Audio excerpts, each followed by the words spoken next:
তাহলে এই নকল গানটি পুরোটা কবে রিলিজ দেবে সেটা আপনাদের সাথে এখন আলোচনা করব।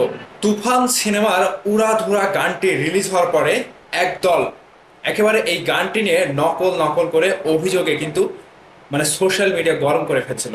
এবার সেই নকল মানে যারা নকল বলছিল সেই দলের মধ্যে থেকেই তারা আবার অপেক্ষা করছে যে এই গানটি পুরো গানটি কবে আসবে, পুরো গানটি কবে রিলিজ দেবে। তার আগে বলে রাখি, আপনারা যারা আমার এই ভিডিওগুলো ফেসবুকে দেখতে চান, আপনারা ফেসবুকে গিয়ে এসকে লিখন লিখে সার্চ করলেই আমার পেজটি পেয়ে যাবেন। পেজটি ফলো দিয়ে অবশ্যই যুক্ত হয়ে যাবেন। আর এই ভিডিওর প্রথম কমেন্টে পেজের লিঙ্ক দিয়ে দিয়েছি এবং ডেসক্রিপশন বক্সে পেজের লিঙ্ক দিয়ে দিয়েছি, সকলেই ফলো দিয়ে যুক্ত হয়ে যাবেন। ভাবাদাস, আমি আগেই বলে রাখি, তুফান সিনেমাটির যিনি পরিচালক রায়হান রাফি, তিনি কিন্তু খুবই সূক্ষ্মভাবে বুদ্ধি খাটিয়ে প্ল্যান করে তুফান সিনেমার টিজার এবং গান রিলিজ দিতে যাচ্ছে।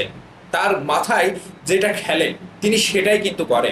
আজকে দেখেন, তুফান সিনেমার উড়াধুরা লাগে এই গানটির টিজ রিলিজ দেওয়ার পরে, শুধুমাত্র 20 সেকেন্ড টিজ রিলিজ দেওয়ার পরে যে ঝড়টা তুলেছে, সেই ঝড়ে কিন্তু পরিচালক রায়হান রাফি অবাক।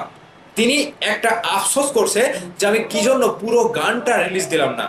এই জায়গা থেকে তিনি নিজেও আফসোস করে এখন বলছে যে পুরো গানটি রিলিজ দেওয়া উচিত ছিল। কিন্তু এক জায়গা থেকে তিনি এটাতেও একটু মনে করেন যে আশ্বস্ত যে 20 সেকেন্ডের একটি টিজ রিলিজ দেওয়ার পরে যখন এতটা হাইপ উঠেছে, ঠিক গানটি রিলিজ দেওয়ার পরে এর থেকে দ্বিগুণ হাইপ উঠবে।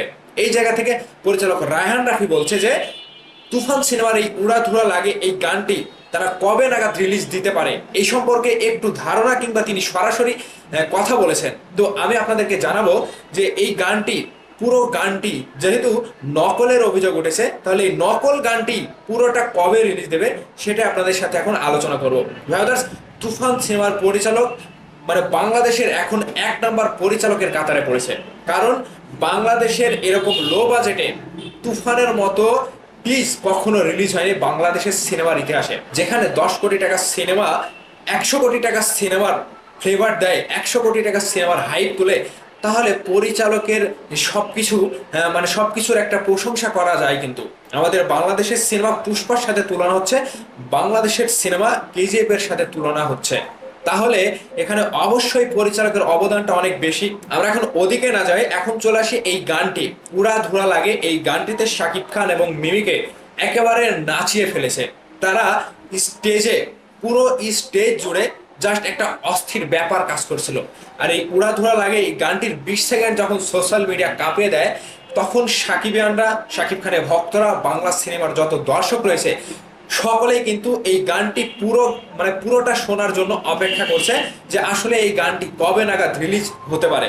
এখান থেকে পরিচালক রায়হান রাফি স্পষ্ট করে যেটা জানিয়েছেন যে আমরা আগেই এই গানটি কবে রিলিজ করব, আমরা আগেই কোনো কিছু জানাবো না, হুট করে সোশ্যাল মিডিয়াতে, ইউটিউব চ্যানেলে আমরা রিলিজ করে দেব।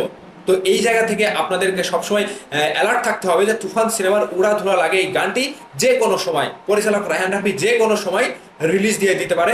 আপনারা হয়তো রিলিজ দেওয়ার পরে হুট করে আপনাদের সামনে চলে আসবে, কিংবা আপনারা একটু অ্যালার্ট থাকলে গানটি কখন আসছে আপনারা বুঝতে পারবেন, জানতে পারবেন। তবে এই গানটি 20 সেকেন্ড যেভাবে কাঁপিয়েছে, আমি আশা করছি এবং রায়হান রাফি নিজেও আশাবাদী যে পুরো গানটি রিলিজ করার পরে সকলেই মানে অন্যরকম পর্যায়ে চলে যাবে গানটি শোনার পরে। সামনে ঈদ, আর এই ঈদের আনন্দে কিন্তু এই গানটিও সকলের মাঝে বিশেষভাবে সাড়া ফেলবে।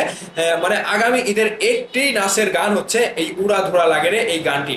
তো আমাদের কাছে, সাকিবিয়ানদের কাছে, সকলের কাছে কিন্তু একটা মনে করেন যে আশার একটা জায়গা পরিচালক রায়হান রাফি। তিনি তুফান সিনেমাটি যেভাবে তৈরি করছেন, তুফান সিনেমার গান যেভাবে তৈরি করেছেন, তুফান সিনেমার টিজ যেভাবে তিনি রিলিজ দিয়েছেন, অনেকেই অনেক পরিচালকই দেখে অবাক হয়ে গেছে যে পরিচালক রায়হান রাফি এটা কি করলো।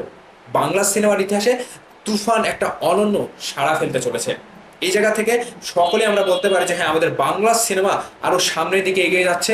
আর এই এগিয়ে নিয়ে যাওয়াটার একটাই মূল হাতিয়ার হচ্ছে শাকিব খান। একজনই তিনি বাংলাদেশের সিনেমাকে এগিয়ে নিয়ে যাচ্ছে। তো ভাইয়ার্স, আসলে তুফান সিনেমার উড়াধুরা গানটি যে নকলের অভিযোগ এসেছে, এখানে কিন্তু অনেকেই নকল নকল করে চিল্লাপাল্লা করছে। তো আমি তাদের উদ্দেশ্যে বলবো যে এটা নকল কিংবা ইন্সপায়ার কিংবা পুরো গানটি কপি করা এরকম কিচ্ছু না। গানের ডেসক্রিপশন বক্সে এই গানটির যিনি লেখক কিংবা এই গানটির যিনি সুরকার মানে রাজ্জাক দেওয়ানের একটা কিন্তু তার একটা দিয়ে দিয়েছে তারা। তো আশা করছি আপনারা জানতে পারলেন যে এই পুরো গানটি নকল হলেও এই পুরো গানটি কবে আসবে আপনাদেরকে আমি জানালাম। এখন আপনারা অপেক্ষা করবেন এবং অ্যালার্ট থাকবেন, সব মানে যে কোনো সময় এই তুফানের উড়াধুরা লাগে এই গানটি পুরোটা চলে আসতে পারে। ভালো থাকবেন, সুস্থ থাকবেন, ধন্যবাদ সম্পূর্ণ ভিডিওটি দেখার জন্য।